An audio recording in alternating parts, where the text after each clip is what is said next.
Well, this is Impossible Channel with Mike Decker, right? Good day, y'all. Good day, guys. So, Mike, you showed me something spectacular today.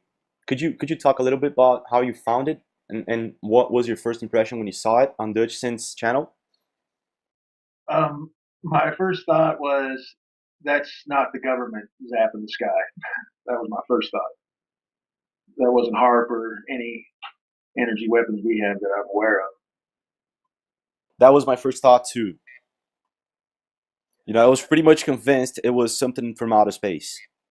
And then I started mixing, and dealing with the image, and I screenshot a lot of different moments from that video. Those are microwaves, right? I believe so. And something, this unknown energy source, according to Dutch Sense, hits our planet, right? And so I was messing around with this image, and what I first saw was amazing because I transformed it into a UN model, or a flat Earth model, or Atlantis model map. It's pretty quite simple. Photoshop has one button for that. You open the image and you go to polar correction, Okay.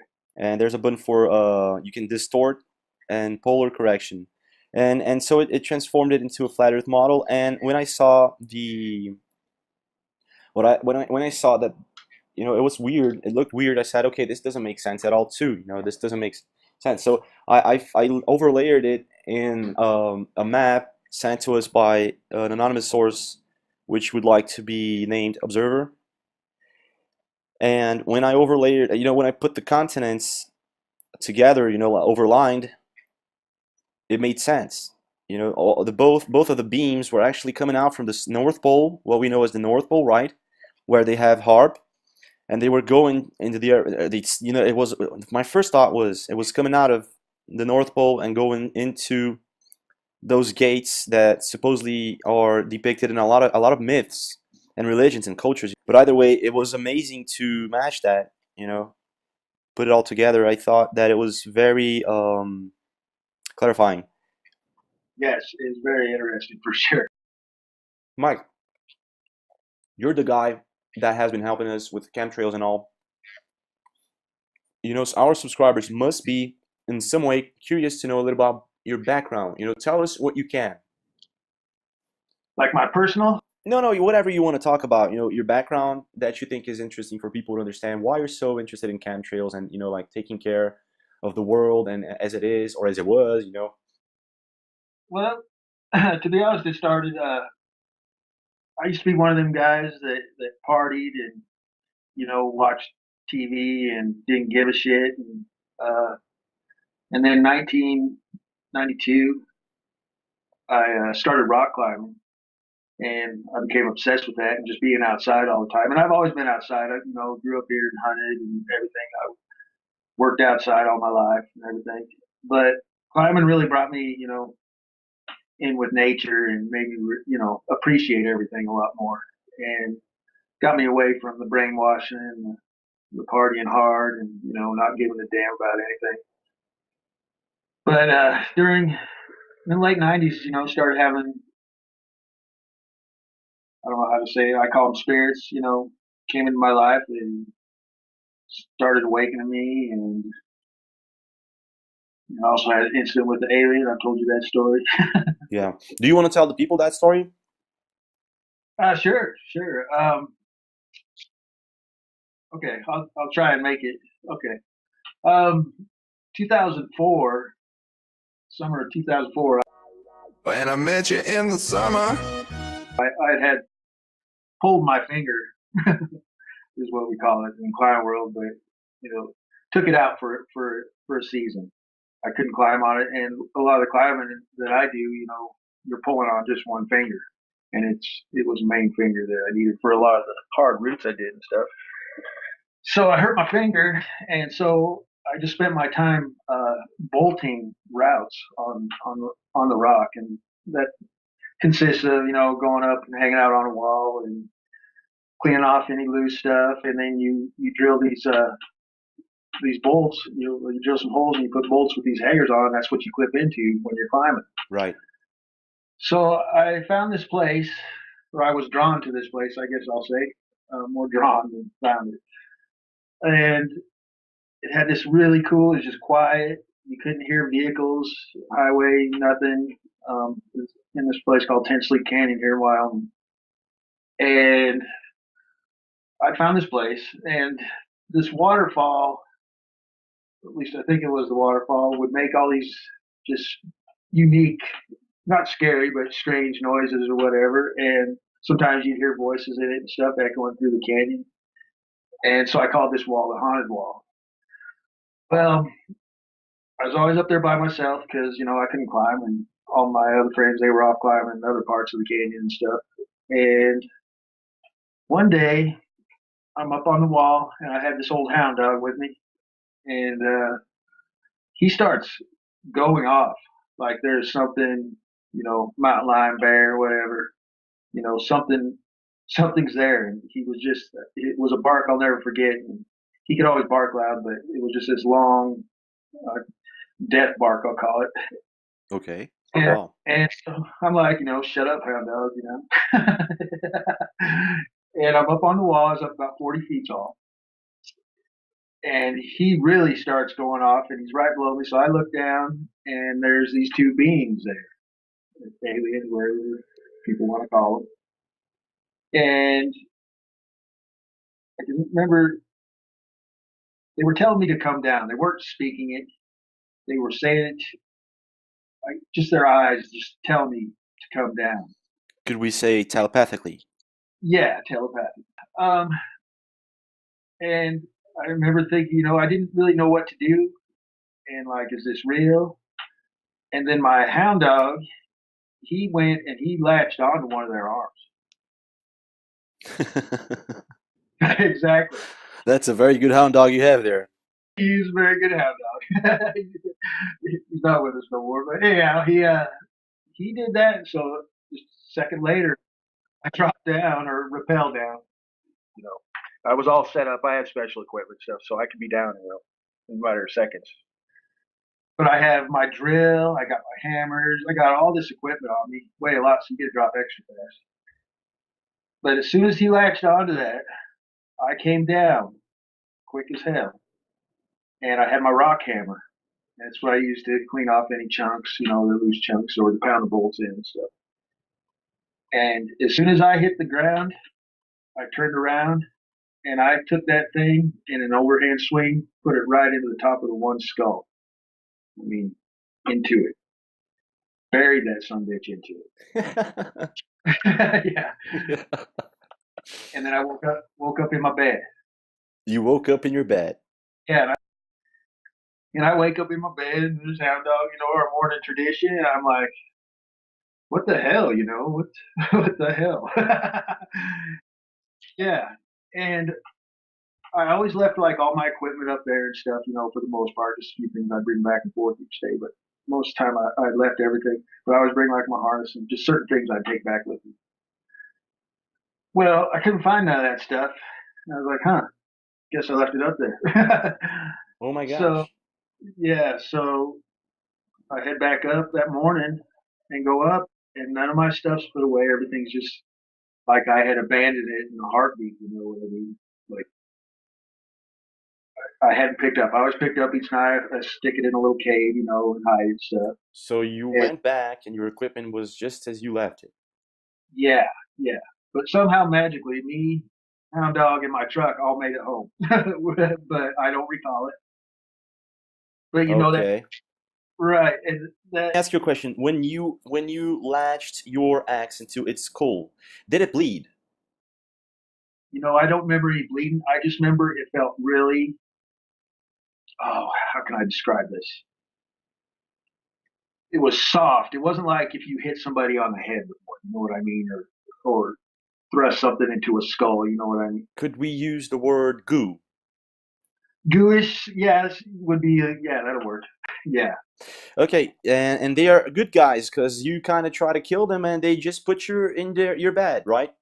right, They didn't hurt you, but you told me something happened afterwards, right, Mike? right. I had this little pink uh, spot on my back, like a pimple or something, but it wasn't like a normal pimple or zit or whatever you want to call it. I noticed that first thing because when I put my harness on, it was right where my harness was and stuff, and I could feel it. I just put it on, whatever. Get home, and I touch that thing, and it just starts oozing this clear liquid out, like oozing. I was like, okay.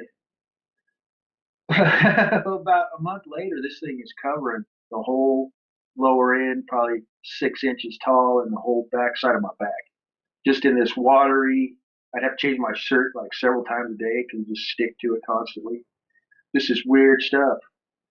So it's very important that you describe it because a lot of people may have been through this. Yeah, I'm sure that I'm not the only one. I mean, not like axing one of them, but I'm talking about like having the pimple or the zit in your back. The part when you attack them, I pretty much understand. I would do the same. You know what I mean? Like they are pretty much scary when you see them the first time, right?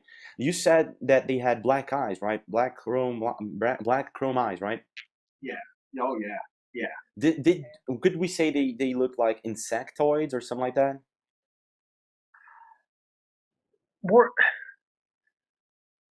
I don't know how to describe it. More like oh, not your gray alien looking thing.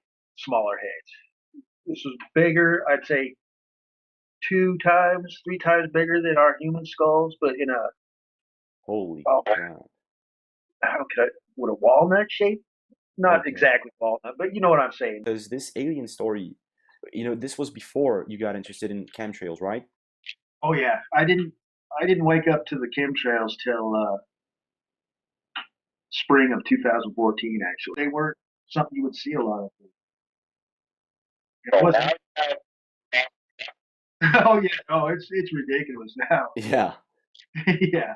Now, how did you come to become interested in this? How did it, because it was after this experience with these guys, right? Which makes me think maybe they were trying to help you in some way to wake up to another world, let's say, to another reality, right?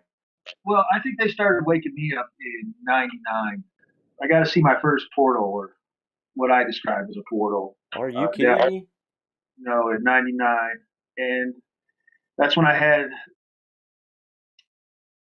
I'll say, the spirits, or what they told me then. I would have 10 years to get everything I could, everything I wanted done. They told me I would not ever, I would be alone the rest of my life, and just it's a whole long awakening. But anyhow, so that I think started it. But 2004, I would tell people about these aliens. They just laugh at me. I'm like, I killed an alien, and they just laugh at me. Yeah, But back to the alien thing, I went to the doctor after some people said you might have skin cancer. You better go get that checked out. So this was, I'll say, probably 6 months later. I go to this doctor here, and I wish I could remember their name. I go to them, and I show them this ooze giant thing on my back, and it was him and his wife. And I remember they just both got this, that almost pale look, like they seen a ghost or whatever. You know what I Wow. mean? And they look at me and they're like, "Have you been to the jungle?" Like, I'm like, "No, I have not ever been to the jungle." So they did. They took a what do you call that? Where they take a little sample biopsy, or I don't know. I'm not very into big words, but they took a sample and we're going to send it off. See what the hell it was. And the only thing I told them I could think of was, when I was in the army, they gave us a bunch of shots or whatever, but you know, that was clear back in '91, and this was 2004, 2005 now. And so they're like, well, we'll let you know what the results come back is, as soon as we get them or whatever. Well, about a month goes by, and I never heard from her. This thing just keeps oozing, and it's not healing and everything. So I go to call them to find out, if they got any results back. They had left town. Okay, what? They left town for gone. That was the weird thing about it. So that always struck me as just a little bit odd. Now maybe they had something going on. I don't know. I need to find out who. I need to look and see who they were. I can't remember their names. But so about is that following spring, so that'd be in 2005. I mean, we're talking in a very short period of time, maybe like a week or less. This thing on my back goes away and just never came back. Yeah, gone, gone, and it was huge. Wow. And the story of the doctors who left town, that is just amazing, Mike. Yeah, that's a turning point right there, right? Exactly. Thank you very much for being here with us on the Impossible channel, and I am very much very much thankful for you giving me the opportunity to get to know you better and also be a part of your channel and of your Facebook, and You too, brother. You be safe. thank you very much, Mike. So see you again. Talk to you later.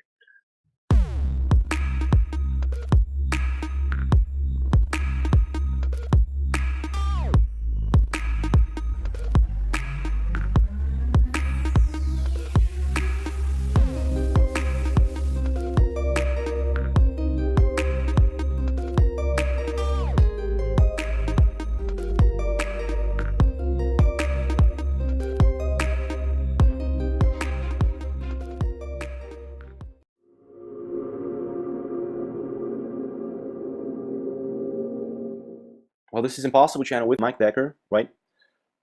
Good day, y'all. Good day, guys. So, Mike, you showed me something spectacular today. Could you talk a little bit about how you found it and what was your first impression when you saw it on Dutch Sin's channel?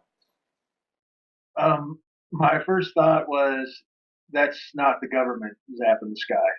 That was my first thought. That wasn't HARP or any energy weapons we have that I'm aware of. That was my first thought too.